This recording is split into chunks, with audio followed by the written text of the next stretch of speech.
Alright, welcome back to a new video, guys. How are you doing today? My name is Ben, and today I'm going to be showing you how to make a super fast iron farm that produces about 450 plus iron an hour. Now, to get this farm started, you're going to want to build in a 16 by 16 area or a chunk, because on Bedrock these farms generally break otherwise. Now, place a stone or whatever, a building block that you can see, in an X across the ground to help you mark out the chunk, so you don't always need the chunk visualizer on. However, I choose to have that. Next, you're going to want to come to the middle and dig out a 3 by 3 area, because this is where your iron golems are going to be dying. Next, come to the middle and dig out a 2 by 1 area. This is where your chest is going to be. And get your chest and your hoppers and place them here. It has to be at least a double chest, or this farm will be too fast for it. Now come along and place all the hoppers down. And once you've done that, you want to go build a 4 high glass enclosure around this. You don't do the edges, but you can. It's your personal preference. Do it like this. Once you've done that, build a stone layer above that, one high above that, and extend it out to be a 16 by 16 area or one chunk.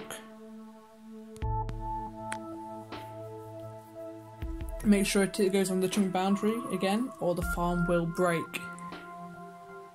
Now, once you've got that 16 by 16 area, what you're going to want to do is make a 2 high wall around this. This will ensure that your villagers can't escape and the iron golems can't either. So build this around, like so. You don't have to do the corners again, but it looks nice if you do. Once you've done that, what you're going to want to do is build in 3 of the corners a 3 by 3 area. This is where your village is going to be sitting. Make sure you do this in only 3 corners, or it won't. There's no point in doing 4. Your farm won't be any faster, it'll just be more annoying to get the villagers across. Now, in the middle, place a glass block, because this is where the village is going to be standing, and surround this with a 2 high wall of glass. Make sure it is glass, or this farm won't work.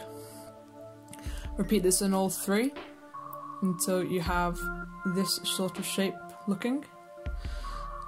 And what you're then going to want to do is get your villagers inside. So in survival, the easiest way is using a minecart rail. However, because I'm in creative, and if you choose to build some creative, you can just use some spawn eggs. Now, when you get your villagers, you have to make sure none of them are nitwits, baby villagers, or villagers that have been traded with, because if they have, they will not work and they will be duds in the farm. Let me just kill this off and I'll show you the finished product.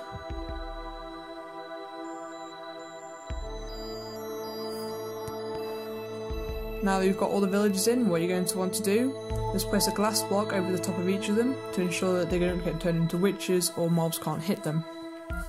Do this in all 3 corners, like so. And then what you're going to want to do is place a water bucket to the feet of each of them. So make it so when they choose a workstation they cannot change it. This will be difficult in survival, but trust me, it's worth it. Now what you're going to want to do is get your bed. You need 20 beds, 19 of different colour and 1 of another, preferably, because that tells you where the centre of a village is and makes it easier to be stackable. Now place 3 temporary blocks up and place it in a ring round the centre drop zone. Make this 2 wide so you can place your beds and get placing. So what you're going to want to do is go to the same area where your chests are and place the 1 different bed down. Then get your 19 other beds and place it down. Make sure each bed has these green sparkles, or a villager hasn't bonded to it. If the bed doesn't get it, just place down, break it and place it down again. Next, get these any solid block workstations, so excluding the brewing stands or lecterns, and place them on the ground. This will enable the villagers to interact with it. If a villager displays a green particle in one certain zone, you go to that zone and place the blocks. Now, in each of the ones, you should have 1 villager per workstation, and so as I show, there is 8 workstations in 1, then 2, 4 and 1, because in the corresponding ones you should only have that amount of villagers. Next, place some glass over the workstations so that iron golems don't spawn in there, and place some lower half slabs under that. Again, to prevent iron golems spawning, do this on every single side. Once you've done that, you want to get some slabs and place them like this onto the ground. Again, to stop iron golems spawning, because they won't move, they're there, which is annoying, but it's something you have to do. Now, what you're going to want to do is get your smooth stone and go directly above this and create another 16 by 16 or one chunk area. Again, making sure it goes to the chunk boundary and not over.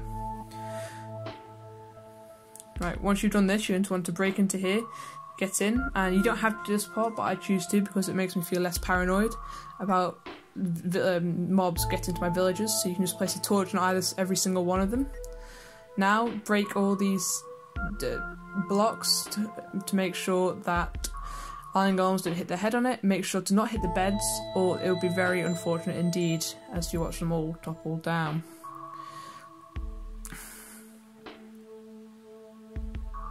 Right, once you've done that, you want to come back out of the area, place back the slab you've broken in to get into there, and come to the top. You want to build a one high wall around the entire top. Once you've done that, you want to go to the very corners and place 2 blocks up and 1 block there. This is for your water source and will enable the iron golems to be pushed towards the middle. Repeat this on all 4 sides.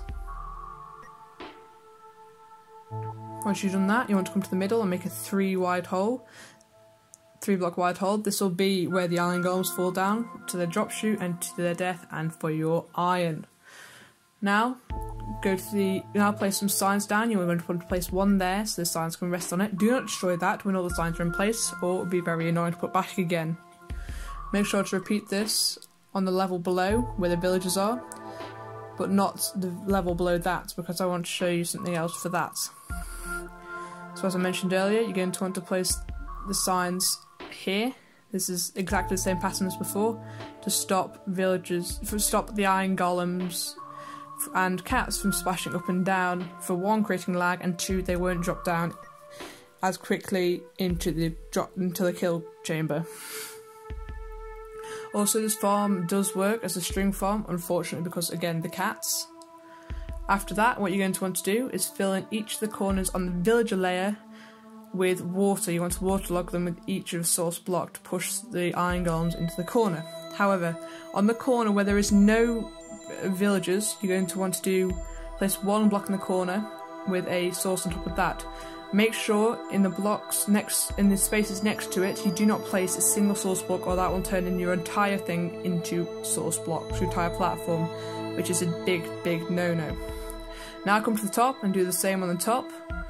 Make sure you're putting the water buckets in on either side, and skipping the block next to the raised block.